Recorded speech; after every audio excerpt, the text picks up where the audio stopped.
Hi, I'm Adam Spencer, founder of the Day One Network, which is bringing the history of the Australian startup ecosystem to you. I believe in founders. It's why I do everything I do at Day One and our media company, W2D1 Media. And that's why the Day One Network exists, to create helpful content for founders. We've got some great shows in development, but a large part of what we do couldn't be done without support from our partners and sponsors. And I couldn't be happier than to be working with NTP, who get community better than any other technology recruitment company out there. A Newcastle company like mine, NTP are invested in seeing the growth of the local tech community in Newcastle, Sydney, and more broadly Australia. So thank you, NTP, for helping us bring helpful content to founders and the startup community in Australia. Back to the interview. Hi, I'm Adam Spencer, founder of the Day One Network, which is bringing the history of the Australian startup ecosystem to you. I believe in founders. It's why I do everything I do at Day One and our media company, W2D1 Media. And that's why the Day One Network exists, to create helpful content for founders. We've got some great shows in development, but a large part of what we do couldn't be done without support from our partners and sponsors. And I couldn't be happier than to be working with NTP, who get community better than any other technology recruitment company out there. A Newcastle company like mine, NTP are invested in seeing the growth of the local tech community in Newcastle, Sydney, and more broadly Australia. So thank you, NTP, for helping us bring helpful content to founders and the startup community in Australia. Back to the interview. Hi, I'm Adam Spencer, and welcome to Day One, the podcast that spotlights Australian startups, founders, and the organisations that empower Australian entrepreneurship. We go back to the beginning to tell the story of Australia's most inspiring founders and how they built their companies. You're listening to a special interview series as part of a documentary W2D1 is producing about the history of the Australian startup ecosystem. On the episode today, we have... My name is Petr Adámek. I'm the CEO of the Canberra Innovation Network. What does CBRIN do, and can you give us a little bit of a history on it? Yeah, absolutely. So Canberra Innovation Network is a relatively young enterprise. It's a not-for-profit company. It was set up in 2014 by 6 foundation members at that point. That included the major academic and research institutions that are present here in Canberra. So Australian National University, University of Canberra, University of New South Wales, Canberra, Canberra Institute of Technology, CSIRO, and at that point also NICTA, that later became part of CSIRO and is known under the brand Data61. So these organizations came together to set up Canberra Innovation Network, not for profit. We have funding from the ACT government to coordinate, support, and accelerate growth of the innovation ecosystem in the ACT. Right, and that's your main focus. That's our main focus. So we are 1,600 square meters on top of ACT Health Building at One More Street in the Civic in the CBD of Canberra. We house accelerator, incubator, co-working space, and connect a whole bunch of other programs, including hackathons and collaborative innovation sessions that sort of connect and grow the ecosystem here.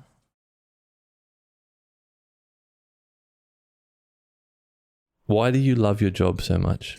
Oh, I can talk forever about that. It's so empowering to see so many smart, dedicated, motivated, passionate people who are trying to change the world every day and are learning as they go, discovering and making it happen and failing and going through all the hoops. It's so energizing that I just couldn't see myself anywhere else. And my background is in technology. I studied at a technical university. I have actually background in AI. Yeah. And, so I, as an engineer, I could see quite quickly that without the entrepreneurialism and without the ability to see what cannot be seen, you can't really affect change. And entrepreneurship gives me that visibility all the time. And I'm super satisfied by communicating with these people, supporting them and seeing them succeed. I did know that you have a background in AI, and I was curious to ask two-part question. Where do you see the future of AI going? and are you keeping your finger on the pulse in terms of what's happening in the AI space? And are there any kind of notable things that's happening in Australia that you'd like to point out?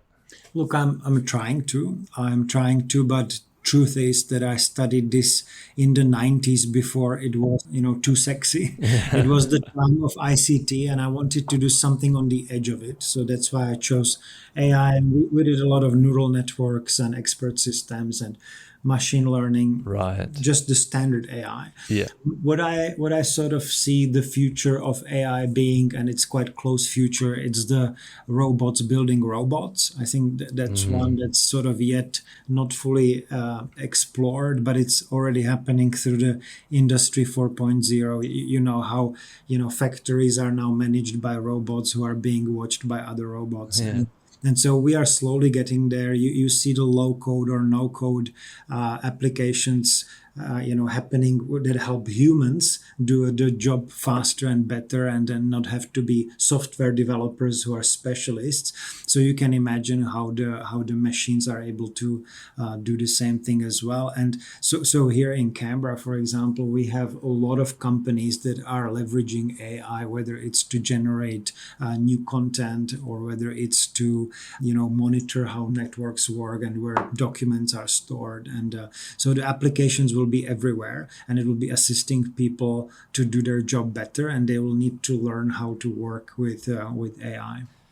Okay, so let's go back to the very beginning. When would you say you really got involved in this startup world? I know it exactly. It was in 2008. It was back in Europe. I was one of the co-founders of a consulting company. And we won a job to work for South Moravian Innovation Center. They wanted to understand the founders of companies in sort of 4 sectors of their local economy. And we did about 170 interviews with founders and CEOs of companies there. And that's how I got really excited. I saw these amazing companies that nobody knew about because they were either too young, too small, but they were doing amazing things. And I just got super excited about this whole scene. So since then I learned a whole lot about the early stage challenges and pathways and growth. I moved to New Zealand later on in 2009 and got involved in a similar way in a startup ecosystem in Hamilton. And not too later, I was part of their incubator. I helped co-design their incubation programs, and later I became its acting CEO. So I had a good visibility of the incubation scene there and of the startup ecosystem and the angel investor network there. And in 2015, my partner got a job in Canberra. And so I reluctantly moved here, and I never looked back because the ecosystem here accepted me really rapidly. And before I knew it, 2017, I was the CEO of the Canberra Innovation Network. Having had some experience in overseas markets in Europe and in New Zealand, if you can consider New Zealand overseas, it's pretty close. What are some of the biggest differences or similarities between those ecosystems and the Australian ecosystem? Fully aware that things have developed since I embedded myself in Canberra, in all of these places. There are differences that I saw and that I see right now. Yeah. And I would say that the New Zealand entrepreneur is the most ambitious one of those that I have seen. And really? I think the ambition comes from the real remoteness and the real small size of the local market, where you have to think global from day one. So they are really aggressive in their plans and in the visions, at least those I have seen. And they are also extremely lean. There's not abundance of resources, and so they have to be really innovative. And I think that's part of the New Zealand entrepreneur story. I encourage everyone to have a look there for inspiration. The European scene is very diverse. So I come originally from the Czech Republic, which is sort of the westmost country of the former Eastern Bloc. So almost embedded in Germany and in the German innovation system, but with quite a differential in how people are remunerated. So I would say that the human resources available for startups in the Eastern Bloc are more abundant, more available, and people there are very technical. I'm an engineer, and it's a classic story. In the Czech Republic, we have a huge amount of the populations are engineering technical people. So what those people there miss is the business drive and ambition. I think we see a lot of the iterative tech-based company development stories. And I think the Czech ecosystem and the Eastern European ecosystem would wish that they had more marketing and business-oriented people and business development people in their teams. And in Australia, I find a healthy combination, I would say, of the good that I saw back in Europe and in New Zealand. I found here in Canberra there is actually capital, there is angel investors, there's venture capital here, and the scene is quite interesting. The country is huge, but not in terms of population, and I think we need to do a better job in how we connect the innovation ecosystems across Australia. So Canberra is closer to Sydney, but the connectivity could be better. And I saw a better connectivity in Europe, where the density is just bigger, but also in New Zealand, where the national government is investing in the incubators and forces them to collaborate. Going back to 2017, is that when you joined Canberra Innovation Network?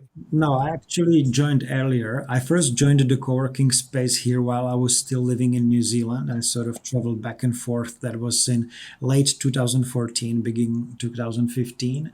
And then in 2015, I did a study for Canberra Innovation Network on how to set up the next incubator here. And then they hired me to be its first manager. So I was the manager of the Kiln incubator here. And I was also director of programs under the first CEO here, that was Dr. Sarah Pearson. She gave me the opportunity, and when she left in late 2016, beginning 2017, I put my hand up and participated in the selection process, and the board chose me to lead the incubators and the network. Can you take us back to that year, 2014? What did the landscape look like then in Canberra in terms of startup and that kind of scene? Community, was the community big? Was there much emphasis on it from the government? What did it look like? That's a good question, and I can actually explore it from the viewpoint of a person who tried to enter it as an entrepreneur. So I looked on Twitter, who was most active in entrepreneurship tweets in Canberra, and I identified a person whose name was Rory Ford. So I direct messaged him and said, can we catch up for coffee when I'm first time in Canberra? And we did. And he introduced me to the co-working space here, which was in a demountable on a parking lot in front of Australian National University campus. And so I became a member there, prepaid my membership, like 10 entries or something like that. And then when I spent the first day there, it was very cold, and because it didn't have proper heating, and there were other tech entrepreneurs who were kind of in their jackets, and it was very surreal compared to something that was happening already back then in New Zealand. So I was thinking, wow, this is early stage. But then I was wrong. As I was, discovering more and more, and met other people in the ecosystem through this entry, I figured that there's venture capital, there's angel investors, there was companies in making. I think at that point, Instacluster, which is sort of our main story here now in terms of innovation companies, they had like only the two people, the two founders were there. So it was exciting to see it unfold. And it was about when the ACT government was looking at what is the next iteration of the ecosystem here. And they set up the Canberra Innovation Network as a new model.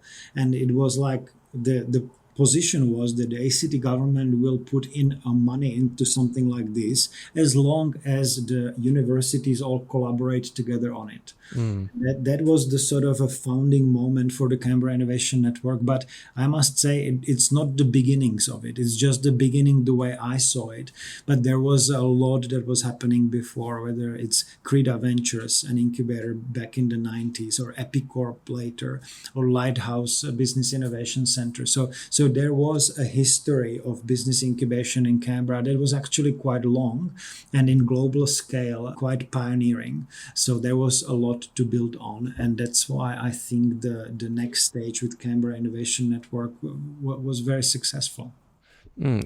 Jumping forward again now to today, and this can be either, your perspective, Canberra, ACT base, or nationally. What are some of the biggest gaps that you're observing in the ecosystem? Where could we make the biggest improvements?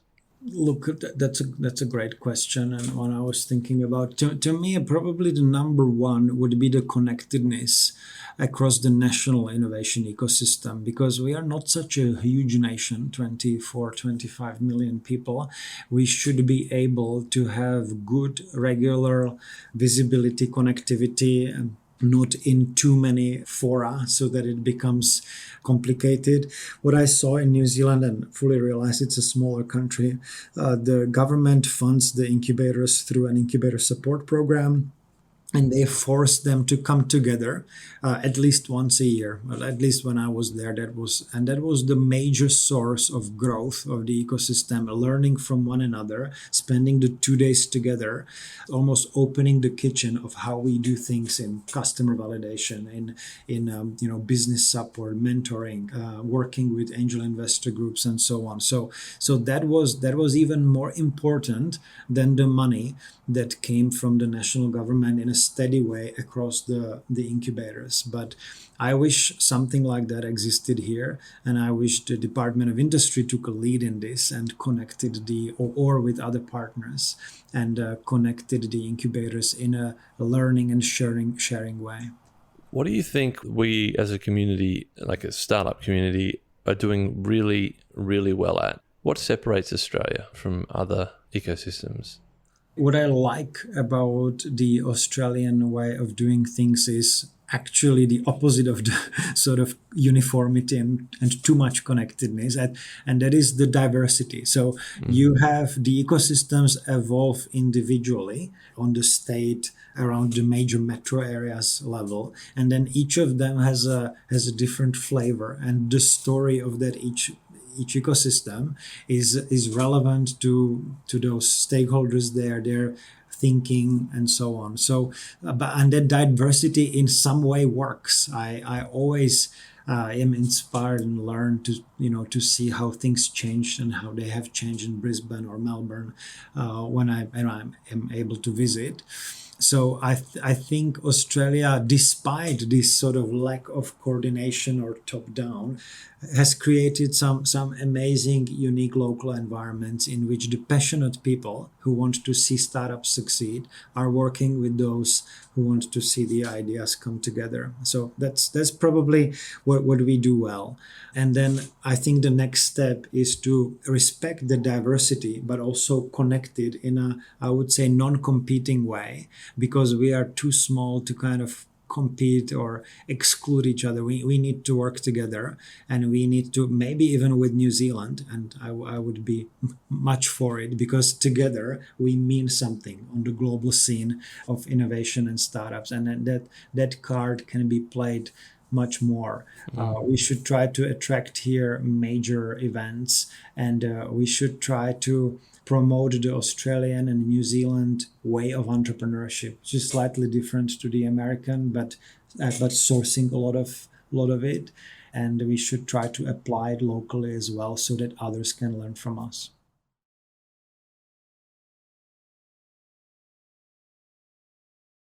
What do you think the ACT, or even just Canberra, is really strong in? Like, what is it known for? You got South Australia and Adelaide, and there seems to be a lot of space tech happening there, a lot of defence.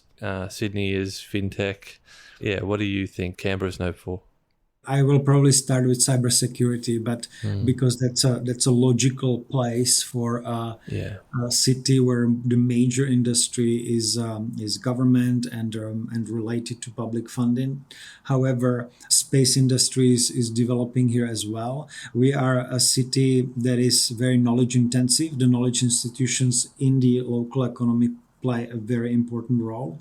Universities, research centers, but also the peak organizations that actually govern industries and sectors and their development. So anything related or that can leverage these special and unique characteristics of the ecosystems has a role to play. The other one is renewable energy and that whole battery storage, and again that's connected to the knowledge that's in the universities here.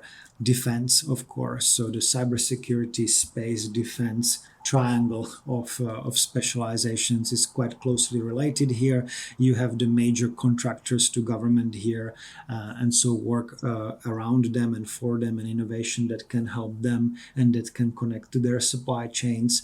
So yeah, renewables, those other three industries, and interestingly agri-tech as well, because Canberra and ACT as itself is an urban region or urban territory, but we are in the middle of a very fertile agricultural rural space of New South Wales. And so ag-tech innovation and innovations connected to the capabilities around plant science and environmental sciences, that's very strong here as well. I guess that given your role, you are talking to a lot of founders, a lot of startup founders. I want to ask you, I'm asking everybody this question, the advice question, I call it. If a brand new founder came to you tomorrow and you could only tell them one thing, one piece of advice that would slightly increase the chance of their success, what would you tell them? I saw that question, and I of course have multiple answers. I was probably most inspired when this happened to me when I saw this one investor in New Zealand who only asked always 2 words to any entrepreneur that was pitching him an idea. Those 2 words were, "Who cares?" Huh. It had a huge impact on me. And so the advice connected to these 2 words is basically always try to look at yourself from outside. If you are in love and you are very passionate about your idea and your solution to some problem, you often don't see that there could be maybe other solutions to the same problems, or that problem doesn't matter to people.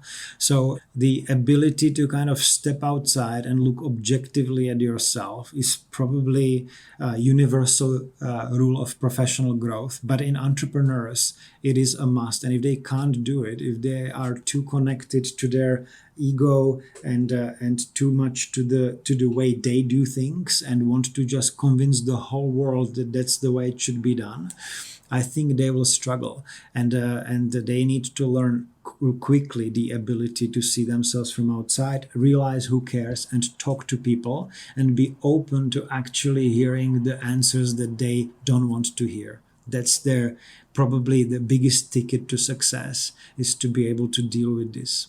That's the main part of the interview done, but I want to ask you, I've got a few questions here, some research questions that may be used by some universities. Mm-hmm. What do you think defines a startup ecosystem, and what defines it particularly as a strong ecosystem? Mm-hmm. That's the first question, sorry. The second question, what do you think we as a community are doing really well, and what makes the Australian startup ecosystem unique? Mm-hmm. And the third question, could we be doing something better as a community, and what area could we make the biggest improvement in? Yeah. We kind of touched on those last 2 a little bit in the interview, but are you happy to answer those? Yeah, absolutely. So in my opinion, an ecosystem, and it's just worth mentioning that this is derived from the natural sciences, right? So rather than us engineers, we like to create systems which are built by us in a top-down manner. And then an ecosystem is something that evolves naturally, and you can't really control it or direct it. And the difference between an ecosystem and a created system is almost like a rainforest compared to a field that has been plowed by some agricultural operation. So an ecosystem is serendipitous. It's a collision of a variety of species and nutrients that are available there for the species to thrive on, whether it's plants or animals. So it's the same with the startups or established companies in that ecosystem. That availability of the of the water and the oxygen, which is the advice and the capital, and the stories of others that inspire me as a founder, a potential founder, or the availability of the feeder, which is the university or the education institution milieu that produces the graduates and the knowledge and the research that can then enter into the startups, and a proactive and supportive government such as we have here in the ACT that can see and seed those things that would commercially not exist and support the initiatives, and then local enthusiasts, so that fluidity, density, connectivity, and diversity of players is defining for a high-quality startup ecosystem. And there's probably a lot of literature globally, and there definitely is. We use some of it, like the MIT approach to the innovation-driven entrepreneurial ecosystems that kind of defines who are the key players, whether it's the business community, venture capital, universities and research and government, and the entrepreneurs. But in a sense, it has to be kind of always evolving and growing, and it has to create its identity that attracts other people who want to be part of it, whether as customers, whether as mentors, investors, supporters, but most importantly, entrepreneurs. We want to see growth of the next generations and cohorts of people who want to change the world through entrepreneurship, and they have always better and better way to do it. So that's how I would define a startup ecosystem. A bit long. That's really good. What do you think defines an ecosystem as a strong ecosystem? Yeah, I think the strength can be measured by the density, by the degrees of separation, connectivity, how it allows itself to evolve and change, you know. Yeah, I think Kaufman Foundation has been defining this strength along these lines, and I kind of like it. I don't like to only measure it by the number or size of startups, because that's also about those specializations. You know, if it's digital economy specialized cluster or space, it will be different to the life sciences, and so the job profiles are different. So I like the density and the fluidity and connectivity and diversity measures. Now, I'll ask you this question again. I think we did touch on it a bit, but what do you think makes the Australian startup ecosystem unique? I would say it's the diversity of how the different ecosystems that are quite separate and not too connected evolved, and the wealth of lessons that is embedded in those ecosystems that can be tapped into and learned from. So if I am a researcher from around the world, I would come to the startup ecosystem in Australia, and I could probably discover all the methods that are applied anywhere else here in Australia. So the diversity is big. And finally, where's the area that you think we could make the biggest improvement on? I think it's in the connectivity. So we've done well to develop on our own in the different states and territories part of the journey. And we need to now connect better, learn better from one another, and experiment together and lift together. You know, the rising tide lifts all the boats. We have the boats now. How do we do that? I think there's a role for the federal government. I think they need to invest in it as they tried during the Malcolm Turnbull era. And I think that could be the first step. And after that, you know, it can already be natural, and that those collaboration can exist. I still sort of find it easier to reach to some of my counterparts globally that I've been connected to for ages now than kind of discovering the new faces in Australia. So I would like that ease to be improved among us Australian players in the ecosystem. That's very interesting. I have one more question. It's not really a question, but I just like to wrap up the interview with just giving you the floor. So this series, we're trying to tell the most comprehensive and truest version of the Australian startup ecosystem over the last 20 years. What do you think needs to go into this series? What are you thinking about all the time? Anything that comes to mind that you think absolutely needs to go into the series? How do we raise our ambition? You look around the world and there's people trying to put people on Mars. There's huge ambition. how do we raise ambition across the ecosystem and of the ecosystem as a whole? How could we dare to aim to be one of the most productive startup ecosystems on the planet? And I think we could, and I'd be happy to be part of a group that aspires to achieve that.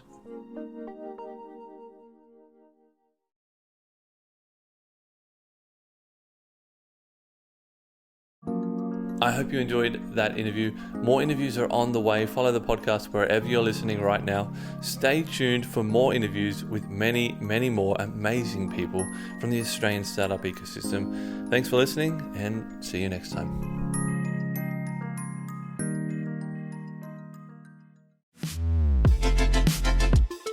The Startup Retro is a new podcast from the team behind Overnight Success. A weekly show where we help you level up on the Australian startup ecosystem by giving you an insider's view on Aussie startups and venture capital. I'm Will Richards. And I'm Gemma Clancy. At OS, we curate the most important news and announcements across the ecosystem and explain a bit of useful context behind them. The Startup Retro podcast will follow a format familiar to our readers of the weekly newsletter, but offer an opportunity for much more discussion. So, if you want to keep your finger on the pulse of all things happening Aussie startups and venture capital, start your week by listening to the Startup Retro. New episodes every Monday, starting the 1st of July. The Startup Retro is brought to you by Day One, the podcast network for founders, operators, and investors.